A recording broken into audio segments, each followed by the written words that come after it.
তামিমা সুলতানা যখন DW1 হিসেবে সাক্ষ্য দিয়েছে, তার সাক্ষ্যে তিনি বলেছেন আমাকে ক্রিকেটার নাসির কোনো প্রলুব্ধ করে নাই এবং আমাকে ক্রিকেটার নাসির কোনো বেবিচার করে নাই। অভিযোগ হলো যে তিনি বেবিচার করেছেন, আরেকটা অভিযোগ হলো তিনি প্রলুব্ধ করেছেন। কাকে প্রলুব্ধ করেছেন? তামিমা সুলতানাকে। কার সাথে বেবিচার করেছেন? সেই তামিমা সুলতানার। এখন প্রশ্ন হলো যে কোথায় ইনি করেছেন? বাদী তার নালিশে উল্লেখ করেছেন যে ঘটনার স্থল হলো তার নিজ বাসভবন। তার নিজ বাসভবন কোথায়? উত্তরার 5 নম্বর সেক্টরের 13 নম্বর বাসা, এবং তারিখটা হলো 14 ফেব্রুয়ারি 2021, সময়টা হলো রাত 8 ঘটিকা। এখন আসেন, যে সময়ের কথা বলেছেন বাদী নালিশে, সেই অনুযায়ী কিন্তু আদালত চার্জও গঠন করেছেন। নাসিরের বিরুদ্ধে চার্জ হলো যে গত 14 ফেব্রুয়ারি 2021 তারিখ রাত 8 ঘটিকায় উত্তরার 5 নম্বর সেক্টরের 13 নম্বর বাসায় তামিমাকে প্রলুব্ধ করে নিয়ে গেছেন এবং বেবিচার করেছেন। এই বাদীকে জিজ্ঞাসা করা হয়েছে জেরায় যে 14 ফেব্রুয়ারি 2021 তারিখ আপনার বাসা অর্থাৎ উত্তরার 5 নম্বর সেক্টরের 13 নম্বর বাসায় রাত 8 ঘটিকার সময় আপনি একা ছিলেন কিনা। বাদী স্পষ্ট করে বলেছেন যে আমি একা ছিলাম, এবং এও জিজ্ঞাসা করা হয়েছে যে আপনার বসবাস করা উক্ত বাসায় কোনো ধরনের বেবিচার এবং প্রলুব্ধ করার ঘটনা ঘটেছে কিনা। বাদী বলেছে না, ঘটে নাই।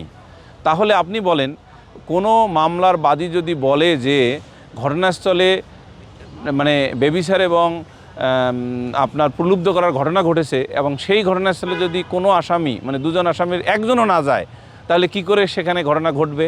এ থেকে দিবালোকের মতো পরিষ্কার যে এই মামলায় কোনো প্রকার প্রলুব্ধ হওয়ার ঘটনা ঘটেনি এবং বেবিচারের ঘটনাও ঘটেনি। আরেকটি বিষয়, কার বিরুদ্ধে আনা হয়েছে? নাসিরের বিরুদ্ধে। আমি ক্রিকেটার নাসিরের পক্ষে আইনজীবী হিসেবে ট্রায়াল কন্ডাক্ট করেছি।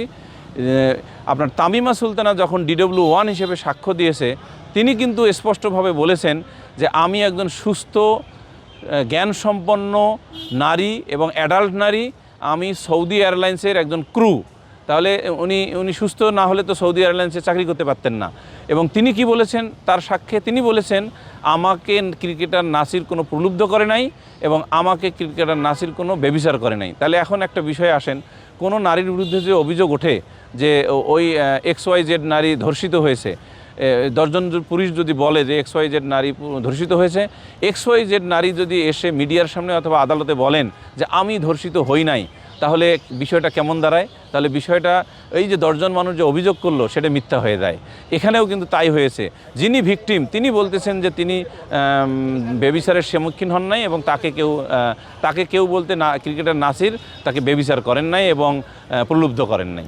ডেফিনেটলি আমার প্রত্যাশা হলো যে আসামি ক্রিকেটার নাসির হোসেন এই মামলা হতে খালাস পাইবেন।